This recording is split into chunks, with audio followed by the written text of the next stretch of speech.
I'm John Batchelor. This is the John Batchelor Show.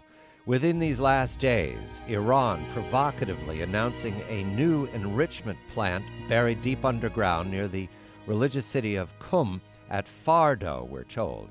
In addition, threats against the Fifth Fleet, threats to close the Straits of Hormuz that would choke the world's oil supply and damage all economies, especially in Europe, and also now much information of Ahmadinejad's provocative trip in South America, where he jokes, standing next to Chavez, the bully, about an atomic bomb. All this adds up to the Ayatollahs looking to make trouble in the new year. John Bolton, former U.S. ambassador to the United Nations, writing most recently in the Washington Examiner, makes a very clear statement that the Iranian Ayatollahs, especially the Supreme Leader and the Council of Advisors, are testing the U.S. John, a very good evening to you. This test, how are we doing? Well, we're not doing well. The Iranian leadership clearly sees President Obama as weak and inattentive. They see weakness on the part of the Europeans, and they're moving to exploit it.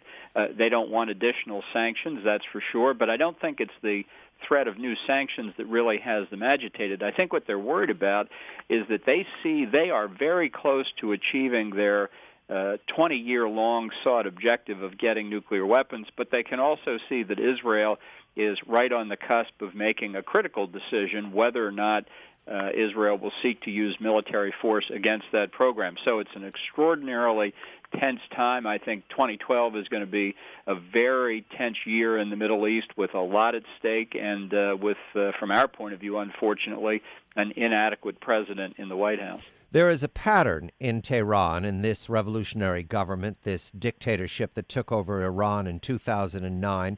The pattern is to take advantage of America in an election year. This started in 1980 with the Ayatollah and the increasing irrationality of that regime and the conflict with Jimmy Carter. Is this looking like that similar pattern to you, John, all these years later? Yes, that's why I think Iran will push very hard to complete its work on a nuclear weapon this year. They can't know, obviously, who will win our election.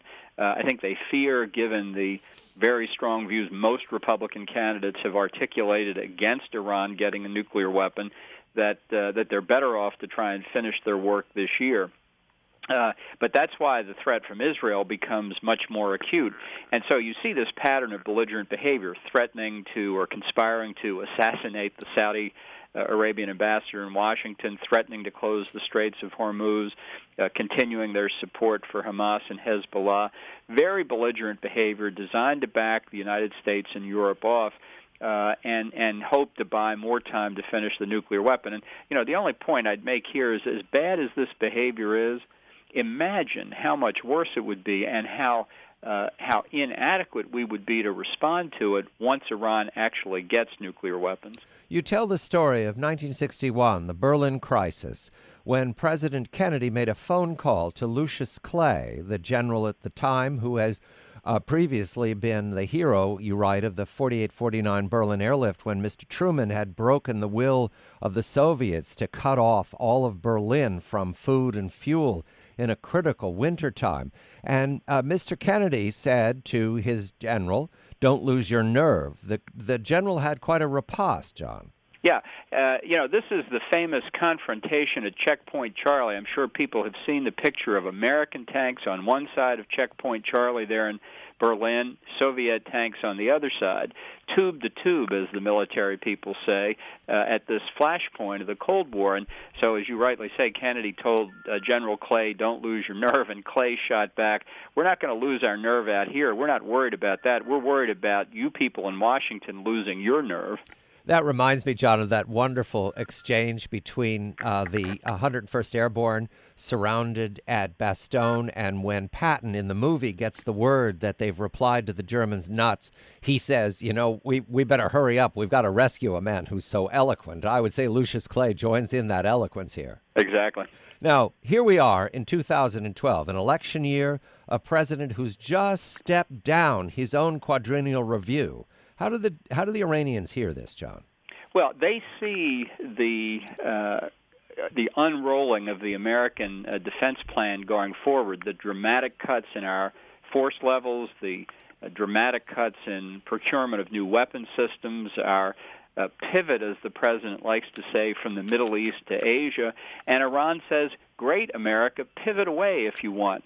They see declining American power. They see weakness. And it's not just something they see in Tehran. They see it in the hills of Afghanistan and Pakistan, where Taliban and al-Qaeda are lurking.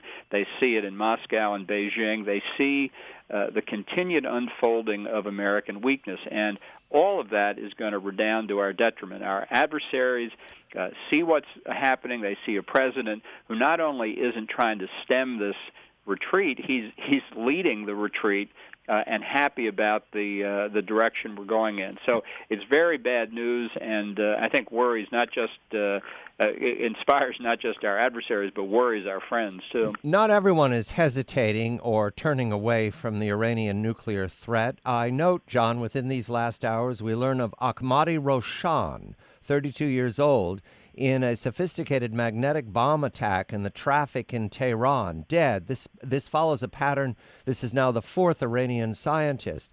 At this point, do we have any reason to believe that our allies are moving in a way that the U.S. is not? Well, as the communists used to say, this is no coincidence, comrade, that four of these nuclear scientists have died. It's clearly part of a campaign, perhaps by Israel, perhaps by an Arab state. I note today that Secretary of State Clinton went out of her way to say it wasn't the United States. I personally think that's a mistake. You know, normally we simply don't comment on intelligence matters, and I think that's the way it ought to be. I think this is another sign of weakness, because the Iranians, through Hezbollah, Hamas, through a variety of other techniques, as with that conspiracy to assassinate the Saudi Arabian ambassador in Washington, can respond to assassination threats.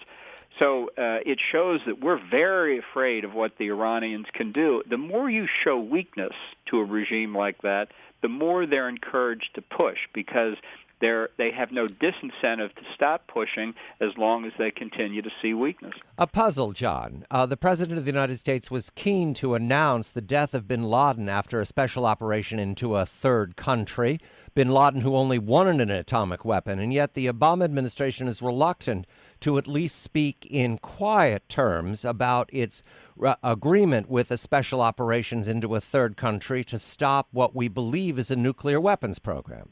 But this is proof positive, in my view, of the reality that the effort to get bin Laden, which began on September the 11th, 2001, was something that 99.99% of the American people wanted to do and would have given the order to go ahead with.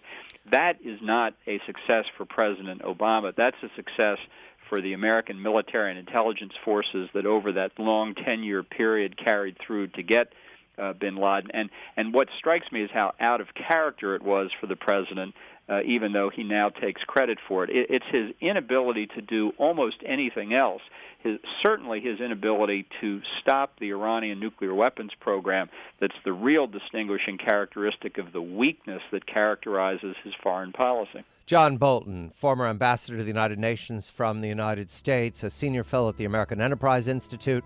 I'm John Batchelor. This is The John Batchelor Show.